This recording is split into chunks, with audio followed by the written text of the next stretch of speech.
إن الحمد لله نحمده ونستعينه ونستغفره ونستهديه ونعوذ بالله تعالى من شرور أنفسنا ومن سيئات أعمالنا من يهده الله فلا مضل له ومن يضلل فلا هادي له وأشهد أن لا إله إلا الله وحده لا شريك له وأشهد أن محمدا عبده ورسوله أما بعد فإن أصدق الحديث كتاب الله تعالى وخير الهدي هدي محمد صلى الله عليه وسلم وشر الأمور محدثاتها وكل محدثة بدعة وكل بدعة ضلالة وكل ضلالة في النار.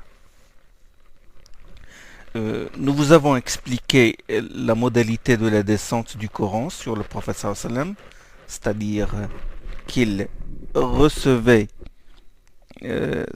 qu'il recevait la révélation par l'intermédiaire de Jibril, qui se présentait parfois sous la forme d'un homme,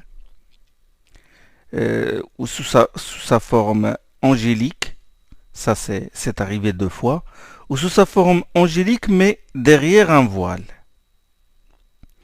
Nous avons parlé des 7 ahruf, des 7 modes de formulation du Coran.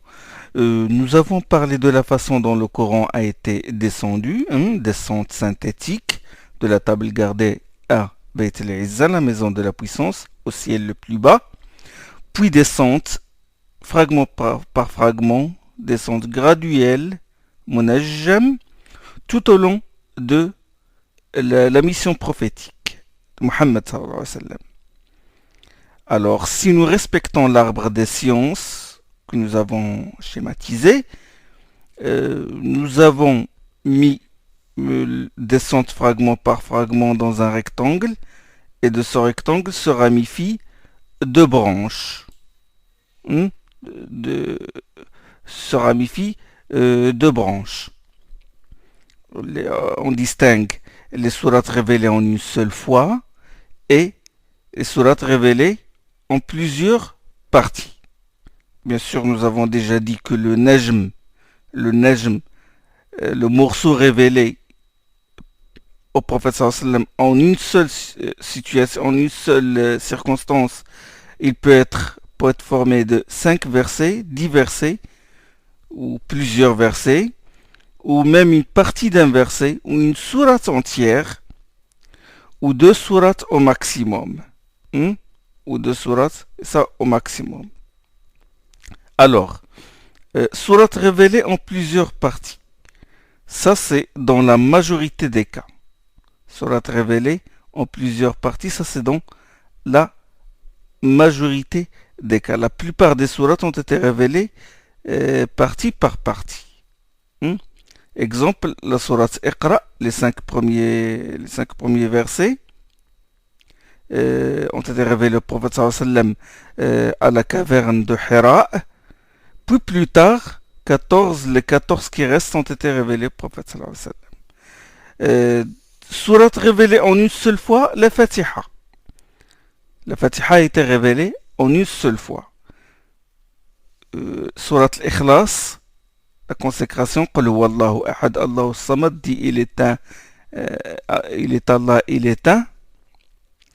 Et Sourate al-Kawthar a été révélée aussi en une seule fois. Sourate al-Masad, Tabbat yada abi lahabin wa tab, Sourate al-Masad a été révélée en une seule fois.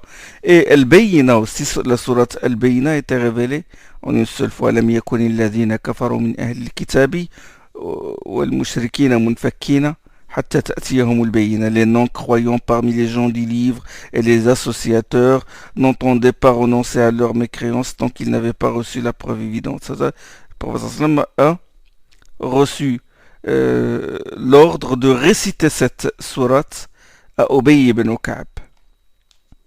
La sourate Nasr aussi, les 2 dernières sourates, le Mu'awwidatayn, Qul a'udhu bi rabbil falaq, Qul a'udhu bi rabbin nas, c'est quand le prophète sallam fut victime d'un sortilège. Et ces 2 sourates ont été révélées d'un seul coup. La sourate al-Mursalat, wal-Mursalati urfa, والمرسلات عرفا فالعاصفات عصفا والناشرات نشرا. Les sourates les envoyées ou celles qui ont été envoyées, la sourate 77 a été révélée en une seule fois. Ibn Hibban et Nasa'i al-Hakim dans le Mustadrak, il rapporte qu'Ibn Mas'ud a dit que nous étions avec l'envoyé d'Allah sallallahu alayhi wa sallam dans une caverne quand fut descendu sur lui la sourate Al-Mursalat. Il a dit, je l'ai reçu de la bouche du prophète sallallahu alayhi wa sallam alors que sa langue est encore humide par sa prononciation. Il veut dire qu'il l'a reçu dès sa révélation, dès sa descente. Et ce hadith est qualifié d'authentique par le Cheikh Al-Albani. La sourate Saf, sourate le rond, Saf, sourate 61, qui commence par Sabbaha lillahi ma fi samawati wa ma fi al-ard wa huwa al-azizul hakim. Cette sourate a été révélée en une seule fois. La sourate Al-An'am aussi, sourate les bestiaux, la sourate 6, Tabarani et Abu Ubaid, d'après Ibn Abbas, la sourate Al-An'am fut révélée à la Mecque en une seule fois. Bon, sous ces deux branches, nous avons marqué sourate révélée en une seule fois, sourate révélée en partie. Sous ces deux branches-là, on peut marquer deux sous-branches, à savoir les versets dont la révélation fut accompagnée de cortèges d'anges angéliques et les versets descendus seuls. C'est-à-dire ces deux branches se ramifient en deux. Versets dont la révélation fut accompagnée de cortèges d'anges, et versets descendus seuls. وما نزل مفردا. Suyuti, il a mis ça dans le 14e chapitre de son livre Al-Itqan. Il a commencé son chapitre comme suit. Il a dit قال ابن حبيب وتبعه ابن النقيب من القرآن ما نزل مشيعا. Ibn Habib, c'est Ibn Habib al-Naysaburi. Il est mort en 406 de l'Hégire. C'est l'un des premiers qui ont écrit sur les sciences du Coran. Et Ibn Naqib al-Maqdisi, de Beit al-Maqdis, de Palestine, il est mort en 698 de l'Hégire. Juste pour l'information, il existe un livre qu'on a intitulé Kata'ib al-Fawaid al-Mushawwiq ila ulum al-Qur'an wa ilm al-Bayan. Ce livre-là a été attribué par erreur à Ibn al-Qayyim al-Jawziyya, alors qu'en réalité, il est celui d'Ibn al-Naqib.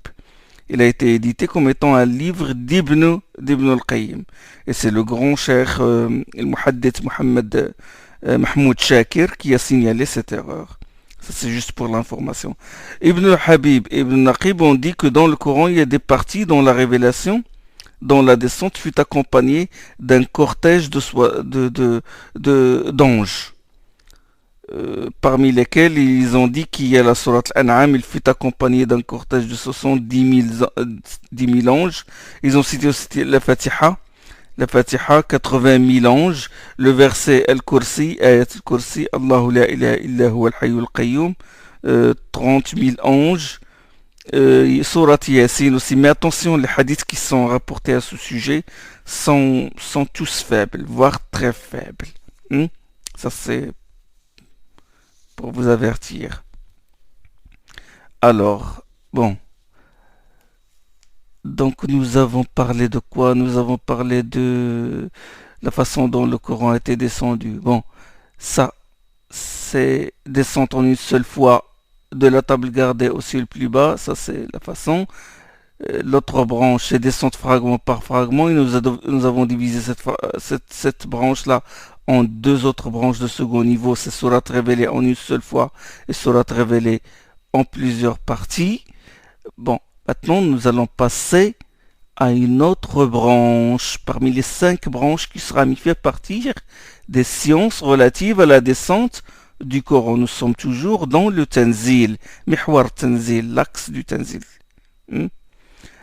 Alors, les sciences relatives à la descente du Coran, il se ramifie en modalité de sa descente. Là, je vois l'arbre qu'on a dessiné. Modalité. La façon dont le Coran a été descendu. la façon dont le Coran a été descendu. Euh, il nous reste alors les circonstances de la descente du Coran, les causes de sa descente et l'ordre de la descente des versets. C'est ce qui nous reste. Nous allons commencer par les circonstances de la descente du Coran. Où descendait le Coran? Quand je parle de circonstances, bon, circonstances de temps ou d'espace. Alors, où descendait le Coran? Le prophète sallam est né à la Mecque. Il a fait le hijra à Médine. Il a émigré vers Médine. Il a quitté la Mecque et Médine lors de ses voyages. Donc, l'endroit le plus loin où le prophète sallam est arrivé est la frontière avec la Syrie. Ça, c'est après qu'il ait reçu la mission, la fonction prophétique. C'est-à-dire qu'il fut chargé de la prophétie. Avant qu'il ne reçoive, avant qu'il ne soit prophète, il a fait 2 voyages quand il était jeune, au Cham, en Syrie. Donc 2 voyages en Syrie. Et en compagnie de Maysara, ça c'est quand il faisait le commerce. Ça c'est avant. Mais nous parlons après la mission prophétique. Donc il est arrivé, l'endroit le plus loin, j'ai dit que la frontière avec la Syrie, sauf si nous ajoutons son voyage la nuit de l'ascension, le Mi'raj. Ce voyage était un miracle. Mais nous, les gens de la Sunna, nous le considérons comme un voyage réel. Donc, nous ajoutons ce voyage. Certains savants, c'est-à-dire le voyage du prophète sallam de la Mecque à Bayt al-Maqdis, le Masjid al-Aqsa, Bayt al-Maqdis, la Palestine, et puis de Masjid al-Aqsa jusqu'au ciel, jusqu'à Sidrat al-Muntaha, le lotus de la limite, au-dessus du 7e ciel. Certains savants disent que lorsque le prophète sallam est arrivé à Bayt al-Maqdis, ce qu'on appelle aujourd'hui Jérusalem, la mosquée, quand il est arrivé à la mosquée Al-Aqsa, il a reçu comme révélation وَاسْأَلْ مَنْ أَرْسَلْنَا مِنْ قَبْلِكَ مِنْ رُسُلِنَا. Demande aux messagers que nous avons envoyés avant toi. Demande aux messagers que nous avons envoyés avant toi. Ça c'est dans Surat Zukhruf, Surat 43. À Bayt al-Maqdis, Allah subhanahu wa ta'ala a ramené tous les prophètes et l'envoyé d'Allah les a dirigés en prière. وَاسْأَلْ مَنْ أَرْسَلْنَا مِنْ قَبْلِكَ مِنْ رُسُلِنَا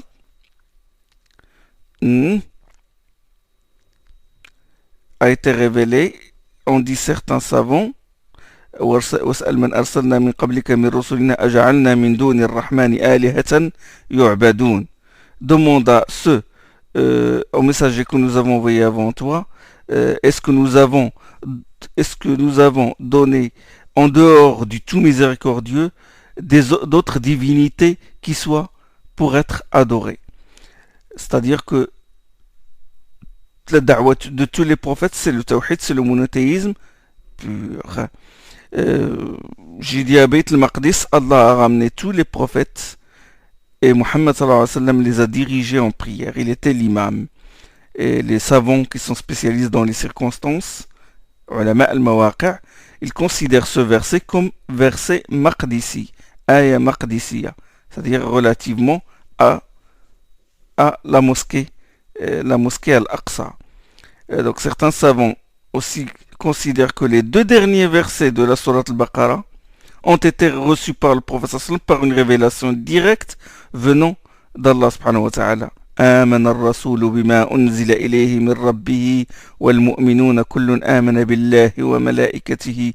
L'envoyé a foi en ce qui a été descendu vers lui de la part de son Seigneur, ainsi que les croyants tous en foi en Allah, en ses anges, en ses livres, en ses envoyés. Khawatim Surat al-Baqarah. Les 2 derniers versets de la Surat al-Baqarah, certains savants disent que le prophète sallam les a reçus directement.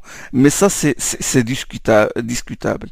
Parce qu'il n'est pas mentionné dans le hadith qui parle de cette circonstance que le prophète sallam, que ces versets ont été révélés au prophète sallam, mais qu'il les a reçus. C'est-à-dire, le hadith en question, il dit, il se trouve dans le Sahih Muslim, il dit وَأُعْطِيَ خَوَاتِيمَ الْبَقَرَةِ. Il reçut les derniers versets de la Sourate Al-Baqarah. Il reçut les derniers versets de la sourate al-Baqarah. Cette réception, c'est, Wallahu a'lam, c'est l'exaucement des invocations citées dans ces versets. C'est l'exaucement, c'est ce qu'il a reçu. Il a reçu cette bonne nouvelle, à savoir qu'Allah a exaucé les invocations qui se trouvent dans la fin de la sourate al-Baqarah, à savoir Rabbana la tu'akhidna in nasina ou akhta'na. Seigneur, ne nous reprends pas si nous oublions ou faisions erreur. ربنا ولا تحمل علينا إصرا كما حملته على الذين من قبلنا. Seigneur, ne nous charge pas d'impact comme tu as chargé ceux qui ont vécu avant nous. ربنا ولا تحملنا ما لا طاقة لنا به. Seigneur, ne nous impose pas ce que nous n'avons pas la capacité de faire. واغفر لنا وارحمنا. Fais-nous grâce, pardonne-nous. واغفر لنا وارحمنا أنت مولانا. C'est toi notre protecteur, soutiens-nous contre les gens impies. Et Allah subhanahu wa ta'ala a dit, je l'ai fait. Donc ce qu'il a reçu, le prophète sallam, à cet endroit, c'est l'exaucement de ses invocations, ce dont et nous avons déjà décrit bien sûr la façon dont le prophète sallam recevait la révélation, c'est par l'intermédiaire de l'ange Jibril. Classification des circonstances de la révélation. Commençons d'abord par la distinction entre les révélations mecquoises et les révélations médinoises. Ma'rifatul Makki wal Madani. Ça, c'est le premier chapitre du livre Al-Itqan, par lequel a commencé l'imam Suyuti. Il a dit sous ce chapitre أفرده بالتصنيف جماعة منهم مكي والعز الديريني. Un certain nombre de savants ont composé les livres spécialement sur la classification des révélations en mecquoise et médinoise, et il a cité ces deux noms, Makki, à savoir Makki ibn Abi Talib, Al-Qaysi al-Andalusi. Il est mort à Cordoue en 437 de l'Hégire, c'est-à-dire vers 1045 de l'ère chrétienne, et il a cité l'autre nom, Al-Izz Ad-Dirini, savant chafiite égyptien qui est mort en 496 de l'Hégire, environ 1294 de l'ère chrétienne. En fait, les chercheurs n'ont pas trouvé de livre exclusivement consacré aux Mecquois et aux Médinois de ces deux éminents savants. Ce qu'ils ont trouvé, c'est de longues recherches dans leurs livres. Le Mekki, il a développé ce sujet-là dans son livre An-Nasikh wal Mansour, l'abrogeant et l'abrogé. Et ils ont trouvé ce sujet aussi en détail dans le livre de l'Izdirini, At-Taysir fi Ulum At-Tafsir. C'est en fait un long poème, un long poème d'environ 3000 vers. 3000 vers. Et aussi, ils ont trouvé ça dans son autre livre, Al-Misbah al-Munir. At-Taysir fi Ulum At-Tafsir, c'est les significations du mot du Coran sous forme d'un poème. C'est comme une sorte de lexique. Bon, ça c'est juste pour l'information. Alors, sur quels critères se base-t-on pour distinguer les révélations mecquoises des révélations médinoises? As-Suyuti a dit qu'on distingue trois critères, ou trois nomenclatures. Trois mustalahat, c'est-à-dire que chacun des savants a un critère ou un mustalah, ce qu'on appelle un mustalah convention, nomenclature pour distinguer le mecquois du médinois. Pour distinguer le mecquois du médinois. Donc 3. Le premier critère, suivez bien. Le premier critère, les révélations mecquoises sont celles qui ont été descendues avant l'hégire, avant l'immigration, et les révélations médinoises sont celles qui ont été descendues après l'hégire, après l'hijra. Ça, c'est la nomenclature la plus adoptée. C'est celle que vous trouvez dans le Coran quand vous lisez les livres, les traductions imprimées en France. Vous allez trouver ça. Mais les traducteurs le traduisent par post-hégirien et pré-hégirien. Alors qu'à la base, c'est marqué Coran Makki et Madani. On dit Makki et Madani. Coran mecquois et Coran médinois. Révélation mécoise et révélation médinoise. Qu'est-ce que cela signifie? Cela signifie que même les révélations qui ont été descendues à la Mecque, après l'émigration du prophète sallam, sont appelées médinoises. Et aussi celles qui ont été révélées sur le prophète sallam lors de ses voyages loin de Médine. C'est-à-dire que même quand il reçoit la révélation loin, c'est-à-dire à la frontière de la Syrie, après le hijra, on appelle cette révélation médinoise. Donc ce qui a été descendu sur le prophète sallam à la Mecque lors du pèlerinage d'adieu est appelé révélation médinoise. C'est-à-dire qu'il est après le hijra. Même le pèlerinage, on le fait où? On le fait à la Mecque. Le prophète sallam, après l'émigration, il a conquis la Mecque et 2 ans à peu près, 2 ans plus tard, il a fait le Hajj, le pèlerinage à la Mecque. Il a reçu des révélations à cet endroit-là, à Arafat, à Mina et dans d'autres endroits de la Mecque. On appelle ces révélations-là des révélations médinoises et non pas mécoises, même s'il les a reçues dans la cité sacrée, même s'il les a reçues à la Mecque. On les appelle révélations médinoises parce qu'ils ont été révélés après le hijra. La sourate al-Fath. Sourate al-Fath, inna fatahna laka fathan mubina. Nous t'avons accordé une ouverture éminente. Sourate al-Fath, sourate 48. Sourate 48 dans l'ordre du tartil, c'est-à-dire comme vous le trouvez dans le Coran que vous lisez aujourd'hui. Sourate al-Fath a été révélé au prophète sallam juste après qu'il ait quitté le Hudaybiyah. Et le Hudaybiyah, il est situé à la frontière du territoire sacré de la Mecque. Cette sourate-là est une sourate médinoise parce qu'il a été révélé après les hijra.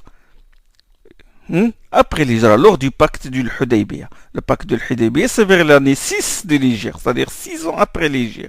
Il a fait le pacte, il a conclu le pacte avec les Quraysh quand ils l'ont empêché d'entrer dans la cité, à la Mecque pour faire la Umrah.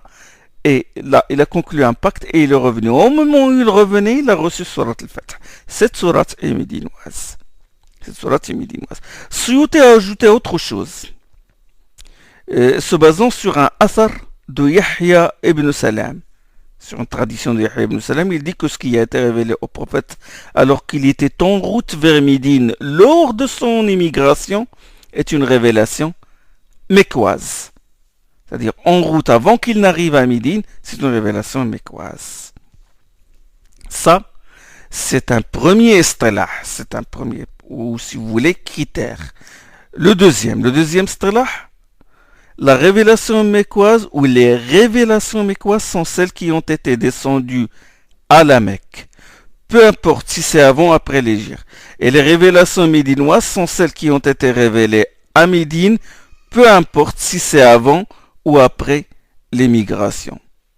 Ceux qui adoptent cette nomenclature acceptent l'étape intermédiaire. Ils disent révélation mécoise, révélation médinoise et révélation ni mécoise ni médinoise. Et ils attribuent certaines révélations aux endroits où ils ont été descendus. Ils disent Coran Juhfi, révélation Juhfi, c'est-à-dire révélé à Al-Juhfa, un endroit. Ou Jaishi, dans un endroit, Zatul Jaish, entre la Mecque et Médine, etc. Ça, c'est le deuxième critère.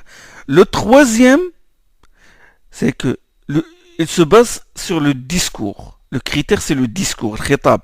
La révélation mécoise ou les révélations mécoises sont celles dont le discours est adressé aux habitants de la Mecque. Et les révélations médinoises sont celles qui sont adressées aux habitants de Médine.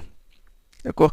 Mais la nomenclature ou le stilah le plus adopté, c'est que les révélations mécoises sont celles qui ont été descendues avant les hijra, l'immigration, et les révélations médinoises sont celles qui ont été descendues après l'hijra. D'accord? Sur quoi se fonde-t-on pour distinguer les révélations mécoises des révélations médinoises? sur les propos des compagnons et des tabi'in. C'est sur le athar, sur les preuves scripturaires, sur la transmission, c'est-à-dire les textes qui remontent authentiquement aux compagnons et à leurs pieux successeurs, c'est-à-dire leurs disciples, les disciples des compagnons. Aucun hadith, il n'y a pas de hadith prophétique, ne prouve que le prophète sallam a dit que telle sourate est mécoise et telle sourate est médinoise. Ça, c'est un travail laissé aux compagnons.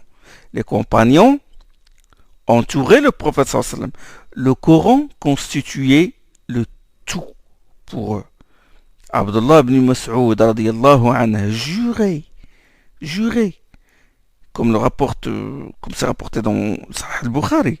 Il a dit par Allah, en dehors de qui il n'y a d'autres dieux, il n'y a pas de sourate dans le livre d'Allah sans que je sache où il a été révélé, et il n'y a pas de verset du livre d'Allah sans que je sache à quel sujet il fut révélé. Wallahi alladhi la ilaha ghayruh.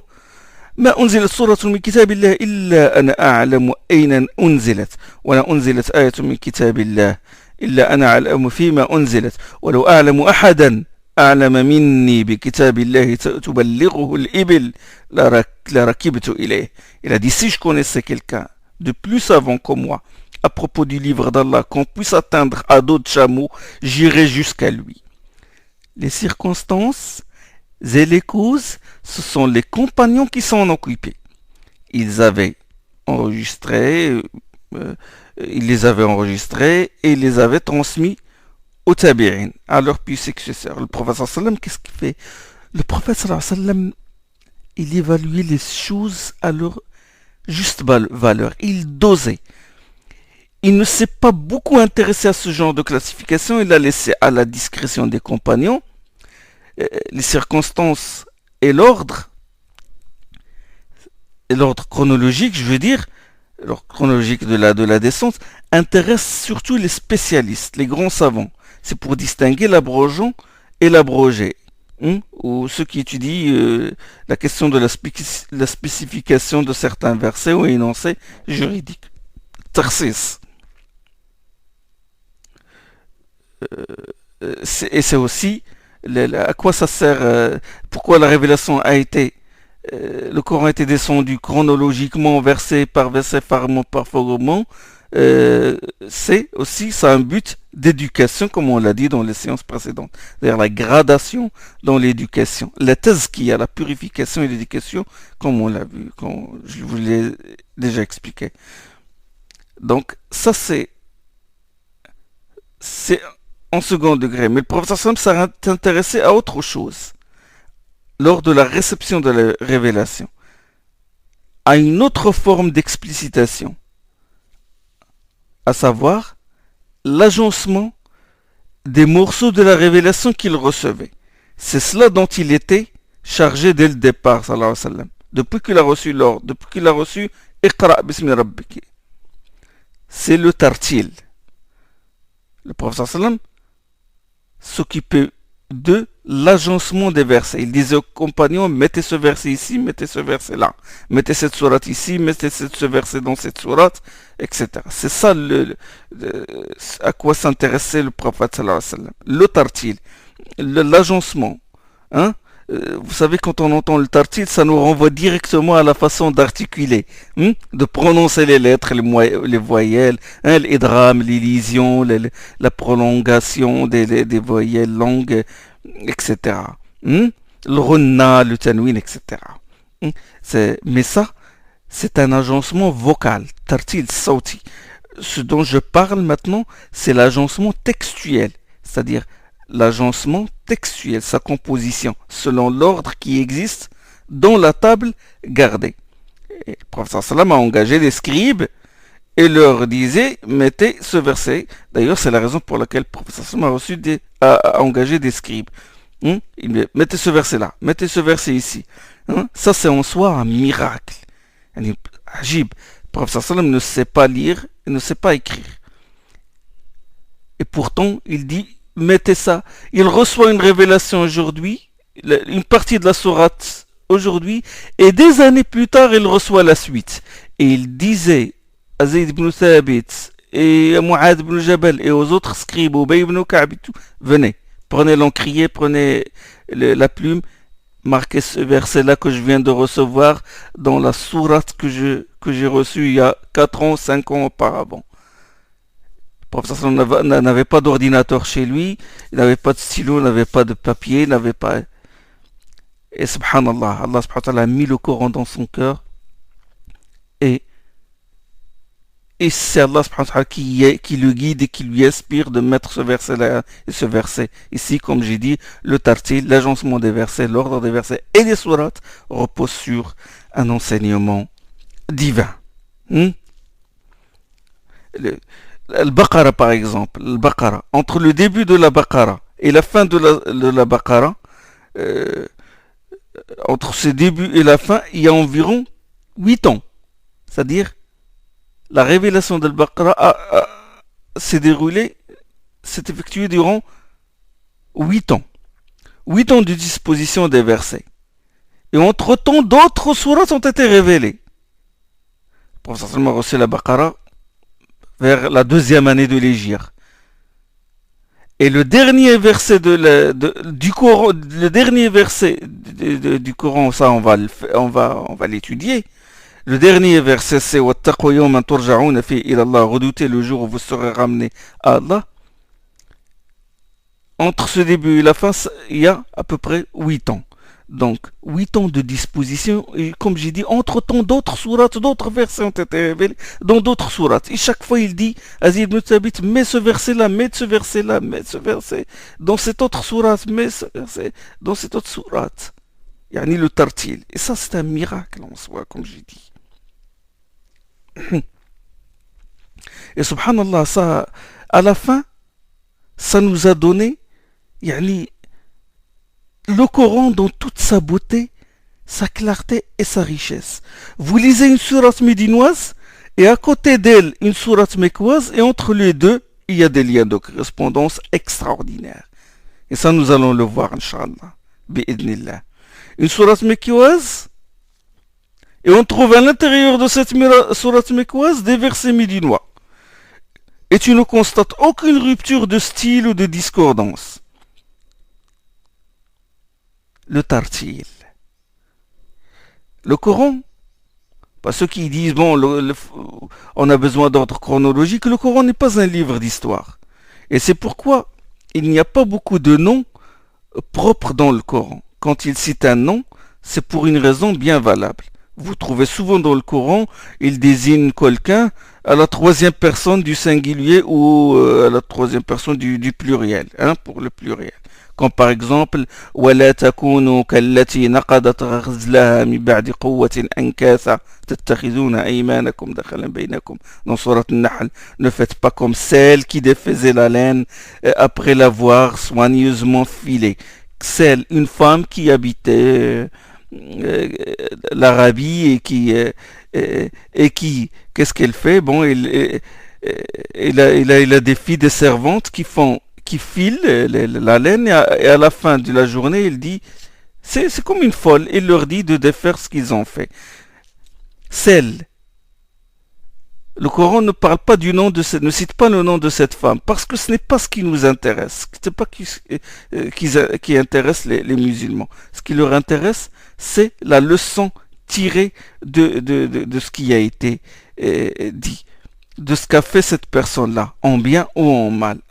وَلَا تَكُونُوا كَالَّتِي نَقَضَتْ غَزْلَهَا مِنْ بَعْدِ قُوَّةٍ أَنْكَاثًا. Ne faites pas comme celle qui défaisait la laine après l'avoir soigneusement filée. C'est-à-dire, ne faites pas de bonnes œuvres et après vous démolissez, vous détruisez tous vos œuvres-là avec vos péchés. Et وَاتْلُ عَلَيْهِمْ نَبَأَ الَّذِي آتَيْنَاهُ آيَاتِنَا فَانْسَلَخَ مِنْهَا فَأَتْبَعَهُ الشَّيْطَانُ فَكَانَ مِنَ الْغَاوِينَ. Récite-leur l'affaire de celui auquel nous avions donné nos signes et qui s'en est dépouillé. Le démon le poursuivit et il fut ainsi parmi ceux qui sont égarés. Ne faites pas, récite-leur l'affaire de celui auquel nous avions. Celui Il n'a pas cité le nom. Parce que ce qui nous intéresse, c'est ce qu'a fait cette personne-là. Ce qui nous intéresse, Allah veut de nous que nous tirions les leçons de cette histoire-là. Hmm? Les circonstances et les personnes, ça vient en second degré. Ça, c'est le travail des compagnons. Ça, c'est pour méditer comment le prophète pesait les choses. Et Allah subhanahu wa ta'ala comment. La chose la plus importante d'abord. Après, la moins importante. Les circonstances, notre religion ne l'a pas négligé, mais ça reste en second degré par rapport au tortil, au Coran qui est agencé comme nous le récitons aujourd'hui. C'est ça le premier but. C'est pour que nous le lisons comme il a été disposé, comme il a été dans la table gardée. Comme Allah subhanahu wa ta'ala l'a révélé la première fois. Et les circonstances, ça nous aide. Nous allons parler de l'utilité des circonstances. Et ça a été, subhanallah, même les circonstances ont été conservées, ont été enregistrées par les compagnons. Rien n'a été négligé. Mais et tout ça, c'est une aberration, c'est une réalisation de la parole d'Allah. Inna nahnu nazzalna dhikra wa inna lahu lahafidhun. C'est nous qui avons fait descendre le dhikr et c'est nous qui en assurons la garde. Le dhikr ne veut pas dire seulement le Coran, mais le dhikr veut dire aussi le Coran et la sunna. Et qui dit sunna dit circonstances de la révélation, dit sira, vie du prophète sallallahu alayhi wa sallam, dit d'autres choses. Les situations du prophète sallallahu alayhi wa sallam, son état, ce qu'il a fait, ses voyages, etc. Tout ça, ça fait. Et les propos du prophète sallallahu alayhi wa sallam. Et ça fait partie de la sunna. Ce sont les orientalistes qui sont beaucoup intéressés à l'ordre chronologique des sourates et des versets, comme Nol Deke dans l'histoire du Coran. Blacher aussi, il a même fait une traduction selon l'ordre chronologique. Après, il a changé, il a fait la traduction du Coran selon le Tartil. Leur but, c'est de reconstituer la personnalité du prophète sallallahu alayhi wa sallam. Étant des non-musulmans, ils sont partis du principe que le Coran est l'œuvre de Mohammed, donc œuvre humaine. Et un homme reste un homme. Un homme, ça reste un homme. Tout ce qui est en lui évolue. Il peut penser une chose et des années plus tard, il se rend compte qu'il s'est trompé. Il peut se contredire. Son style, la façon de parler change. Si c'est un écrivain, bon, son style va changer. Il va s'améliorer. Ou au contraire, il va se dégrader. Ses connaissances changent. Il mûrit avec le temps et il subit des influences du milieu. Mais subhanallah, le Coran, depuis la première révélation jusqu'à la dernière révélation, le style est au sommet de la perfection. Sa richesse en enseignement restait la même. Yani, eux, ils veulent remonter les sources jusqu'au début. Puis il dit, voilà, le Coran, l'ordre chronologique, la première révélation, puis qu'est-ce qui s'est passé avant même la révélation et tout. Pour ils essaient de découvrir l'origine. Est-ce qu'il y a quelqu'un qui lui a enseigné ça? Le milieu où il vivait, est-ce qu'il y a des gens, des théoriciens, les juifs et les chrétiens qui lui ont appris des choses, des enseignements qu'il a mis dans le Coran, etc. Les shubuhat des orientalistes. Et subhanallah, la première révélation, ça donne une grande claque au négateur. Iqra bismi rabbika alladhi khalaq. La première révélation. Lis au nom de ton Seigneur qui a créé. Récite au nom de ton Seigneur qui a créé. Iqra bismi rabbika alladhi khalaq. Khalaq al-insana min alaq. Il a créé l'homme à partir d'une adhérence. Iqra wa rabbuka al-akram. Lis et ton Seigneur est le plus généreux. Alladhi allama bil qalam. Qui a enseigné par le qalam, le stylo, la plume. Allama al-insana ma lam ya'lam. Qui a enseigné à l'homme ce qu'il ignorait. Yani, subhanallah, un fait troublant qui doit vraiment susciter la réflexion de n'importe quelle personne qui réfléchit. Dès le départ, lit. Et le professeur sallam ne sait pas lire, ne sait pas écrire. وما كنت تتلو من قبله من كتاب ولا تخطه بيمينك إذا لارتاب المبطلون. Avant ce Coran, tu ne récitais le texte d'aucune écriture, ni n'en écrivait aucun de ta main, sans quoi les négateurs auraient quelque chose pour faire douter de l'authenticité du Coran. إذا الارتاب المبطلون aurait du doute. Tu ne récitais aucun livre. Pour ça, tu ne récitais aucun livre. Comme Allah a dit subhanahu wa ta'ala dans Surat Al-Ankabut. Allah lui a ordonné de réciter. Et il a récité le Coran toute sa vie. De lire le Coran. Et il l'a récité toute sa vie. Il a lu le Coran. Iqra, qara. C'est pas, parce que qara'a, c'est pas seulement à partir d'un support, à partir d'un livre. Ça peut aussi être une lecture de ce qu'il y a dans la poitrine. Il l'a reçu, Allah subhanahu wa ta'ala l'a mis dans son cœur et lui le récitait. Donc lecture visuelle, spirituelle. Allah lui subhanahu wa ta'ala lui a ordonné de lire Iqra et toute sa vie il l'a lu. Il a récité le Coran. Allah lui a parlé du qalam, de la plume. Pour ça, ça ne savait pas, n'a jamais utilisé le qalam. Et Allah lui parlait du qalam, lui a parlé Iqra wa rabbuka al-akram alladhi 'allama bil qalam, qui a enseigné à l'aide du qalam. Il lui a parlé de l'outil de l'écriture. Le prophète sallallahu a engagé des scribes qui écrivaient la révélation durant toute sa mission prophétique. Et Allah subhanahu wa ta'ala lui a révélé qui 'allama al-insana ma lam ya'lam, qu'il a enseigné à l'homme ce qu'il ignorait et il lui a enseigné le livre. Et le prophète sallam n'a cessé de l'enseigner jusqu'à sa mort. Le prophète sallam lui-même ne s'attendait pas à ce souffle divin. Quand il reçut la révélation pour la première fois à la caverne de Hira, l'histoire est connue, il retourna en hâte chez lui, le cœur tout palpitant. Et il raconta ce qui lui était arrivé à son épouse Khadija. Réaction normale d'un homme normal. Il n'a rien forgé de sa tête, ni rien. Lui-même ne s'attendait pas à ça. Subhanallah. Muhammad sallallahu alayhi wa sallam, qui ne sait pas lire, a reçu l'ordre Iqra, lis. Iqra bismi rabbika alladhi khalaq. Khalaqa al-insana min 'alaq. Comme ils sont beaux ces versets. La beauté, le style de ces versets, c'est extraordinaire. Déjà, le sommet de la perfection dès le départ. Dès le départ, le sommet dans la fasaha, dans l'éloquence. Iqra bismi rabbika alladhi khalaq. Lis au nom de ton Seigneur qui a créé. Qui a créé l'homme d'une adhérence. D'une adhérence. Alaq. Il était comme un caillou. Le alaq, c'est comme un caillou de sang.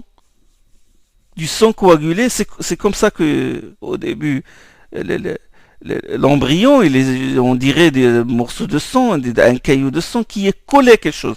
Alaqa veut dire collé. L'embryon, il est collé, il est collé à l'utérus de sa mère. Khalaqa al-insana min alaq. Comme l'embryon se développe pour être un homme, un fœtus, puis plus tard un enfant, un nouveau-né, un enfant, etc. Puis un homme, belle stature, aussi toi, tu vas passer par des étapes. Quand Allah subhanahu wa ta'ala, tu dis, lis, tu vas évoluer dans la science. L'embryon, le alaq est collé à l'utérus de sa mère, il se développe.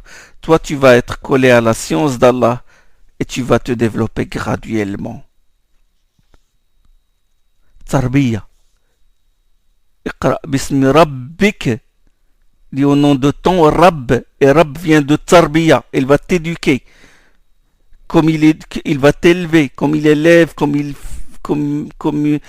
il assure à l'embryon tout ce qu'il faut pour qu'il se développe et devienne un être humain. Il va assurer ton développement culturel et cultuel et spirituel. Qui a enseigné l'homme à l'aide du qalam. Iqra. Iqra. Lis. Et il y eut quelques années plus tard une révolution dans le domaine de la lecture et de la récitation. Il lui a dit Iqra. Et des années plus tard, qira'at, lecture du Coran, avec un ton et une mélodie qui n'est ni de la poésie ni de la prose. Un mode nouveau de la récitation, le tartil et le tajwid, le tahqiq, et le dawr et le hadr. On va parler, Inch'Allah, de ça, bi'idnillah. Et Allah lui a révélé, a enseigné à l'homme, allama al-insana bil qalam, a enseigné l'homme à l'aide du qalam, et il y eut une révolution dans le domaine de l'écriture au sein de la communauté arabe et musulmane. Révolution dans la graphie, révolution dans le système diacritique avec Abu al-Aswad al-Du'ali, Nasr ibn Asim al-Laythi, Yahya ibn Ya'mar, al-Khalil al-Farahidi, Sibawayh, le grand Sibawayh. Une révolution dans ce domaine. Allama al-insana ma lam ya'lam. Il a appris à l'homme ce qu'il ne connaissait pas. Mohammed sallallahu alayhi wa sallam a reçu ce verset-là, et depuis la révélation de ce verset, la communauté musulmane n'a cessé de sortir des ténèbres de l'ignorance à la lumière de la science et de la connaissance. Pas seulement dans les sciences religieuses, mais dans tous les domaines, la médecine, l'astronomie, la révolution scientifique.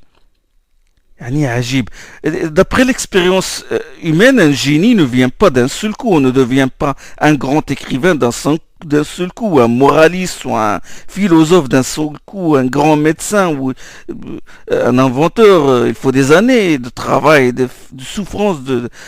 Par exemple, Thomas Edison n'a pas inventé la lumière électrique du jour au lendemain. Et il a illuminé le monde, hein, du jour au lendemain. Il a fait des essais. Mais là, le professeur Salam, il a